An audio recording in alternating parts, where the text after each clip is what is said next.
दोस्तों, आज technological advancement के इस युग में ये कहना कहीं से भी गलत नहीं होगा कि हम इंसानों की पहुंच धरती के कोने कोने तक हो गई है। लेकिन इसके बावजूद भी इस दुनिया में आज भी कुछ ऐसी रहस्यमय जगहें मौजूद हैं जहां जाना तो दूर, किसी ने उनके बारे में सुना तक नहीं है। तो चलिए जानते हैं इन्हीं अनसुनी रहस्यमय जगहों के बारे में हमारी इस वीडियो के जरिए। Number 5, Shimao. ये खोज चाइना के स्ट्रेच ऑफ लैंड की है, जहां कुछ रिसर्चर्स ने कई अजीब तरह की डिस्कवरीज को अंजाम दिया है। दरअसल ये पूरा इलाका हिल रेंजेस से घिरा हुआ है और इसमें से कुछ area great wall of China के अंडर में भी आता है और कुछ खोजें तो the great wall of China के करीब भी की गई हैं। दोस्तों, शुरुआत में जब इसके बारे में आर्कियोलॉजिस्ट की टीम ने जांच पड़ताल की, तब उन्हें पता लगा कि ये ग्रेट वॉल ऑफ चाइना का हिस्सा नहीं है, बल्कि अपने आप में एक फोर्ट्रेस सिटी थी जिसका नाम शिमाओ है। और ये सिटी करीब 10 किलोमीटर के एरिया में फैली हुई है, जो करीब 4300 साल पुरानी है। इतना ही नहीं, आर्कियोलॉजिस्ट ने यह भी पता लगा लिया है कि इस सिटी में करीब 70 मीटर ऊंचा एक पिरामिड भी है।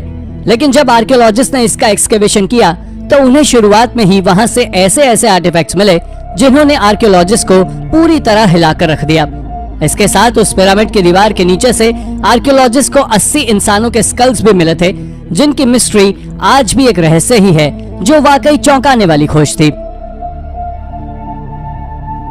नंबर 4, क्विनिंग। ये खोज 1960 के दशक में की गई थी, जब आर्कियोलॉजिस्ट ने एक साउथ अफ्रीका के स्विकर बॉसवेन नेशनल पार्क के वेजिटेशन के नीचे दबी एक सदियों पुराने विलेज को खोजा था। लेकिन उसके बाद उन्होंने इसे ऐसे ही छोड़ दिया। पर साल 2012 में ड्रोन टेक्नोलॉजी से इसे देखा गया तो पता लगा कि यह शहर तो रिसर्चर्स के अनुमान से काफी ज्यादा बड़ा है, जिसके चलते साल 2019 में रिसर्चर्स ने वहां लाइडर टेक्नोलॉजी का इस्तेमाल कर न जाने कितने और स्ट्रक्चर्स को खोजा। दोस्तों, इस जगह को 15वीं शताब्दी में लोग रहने के लिए उपयोग करते थे और आर्कियोलॉजिस्ट ने यहां से करीब 800 से 900 वॉल कंपाउंड भी खोजे हैं। आपकी जानकारी के लिए मैं बता दूं कि इस शहर में एक समय पर लगभग 5000 से 10,000 लोग रहा करते थे, जिसे टस्वाना ग्रुप के द्वारा उपयोग में लिया जाता था। इसके साथ ही लाइफ साइंस की एक रिपोर्ट के मुताबिक ये सबसे बड़ी प्री कॉलोनियल टस्वाना की कैपिटल सिटी थी।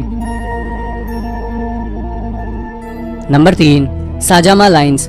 अगर साजामा लाइन्स की बात करें तो आपको बता दें कि ये लाइन्स बोलिविया में है, जो नाज़का लाइन्स की तरह ही है, और इन लाइन्स को भी नाज़का लाइन्स की तरह ही जमीन पर से देखना लगभग असंभव है। अब आप सोच रहे होंगे कि आखिर इसे कैसे खोजा गया, तो आप जान लें कि इसे सैटेलाइट के जरिए खोजा गया था। मगर ये नाज़का लाइन्स की तरह आपस में कोई चित्र नहीं बनाती और ना ही कोई रूट बनाती है, और ये तो केवल कई किलोमीटर के एरिया में ऐसे ही फैली हुई है, जिसमें से कुछ लाइन सीधी हैं, कुछ मुड़ी हुई हैं और वहीं कुछ बहुत अजीब सा साइन रिप्रेजेंट करती हैं। लेकिन वैज्ञानिकों के पास इस बात का कोई सबूत नहीं है कि आखिर ये लाइन्स क्या हैं और इनके बनाने का मकसद क्या था।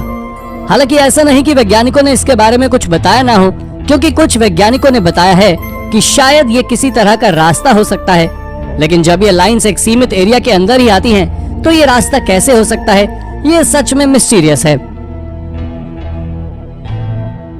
Number 2, ancient Islamic necropolis in Europe. Iberian peninsula को आमतौर पर मुस्लिम और क्रिश्चियन धर्म के लोगों के बीच हुई खूनी लड़ाई के लिए जाना जाता है।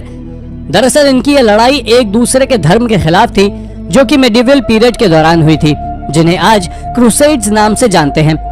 इनकी कहानी तब शुरू होती है जब 8th सेंचुरी में इस एरिया को मुस्लिम रूलर्स ने क्रिश्चियन धर्म के लोगों से छीन लिया था, और उसके बाद इस जगह को आमिर अब्द अल रहमान के द्वारा कई सालों तक लीड किया गया और उन्होंने 756 AD में यहाँ एंडालुसियन उमायद डायनेस्टी को स्थापित किया, और ये जगह कई सदियों तक मुस्लिम रूलर्स का सबसे बड़ा एरिया बना रहा।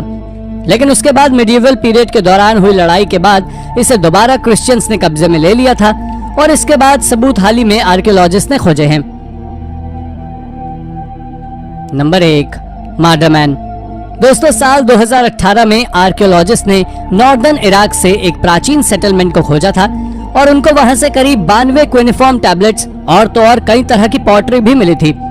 इसके बारे में लैंग्वेज एक्सपर्ट्स बेटिना फेस्ट का कहना है कि ये टैबलेट्स आज से 4800 साल पुरानी एक सिटी से बिलोंग करते हैं, जिसे मार्डरमैन नाम से जाना जाता है। ये सिटी आज एक खंडर में बदल चुकी है, जिसके रुइंस बताते हैं कि इस सिटी को 2800 BC से 2650 BC के बीच बनाया गया था, जिसकी पीक 1900 BC से 1700 BC तक रही है। और यही कारण है कि ये खोज आज वाकई में एक अमेजिंग खोज है। तो दोस्तों, ये थी हमारी एक और इंटरेस्टिंग वीडियो। अगर आपको ये वीडियो पसंद आई हो तो इसे लाइक करें और हाँ, जाते जाते चैनल को सब्सक्राइब भी जरूर कर दीजिएगा। धन्यवाद।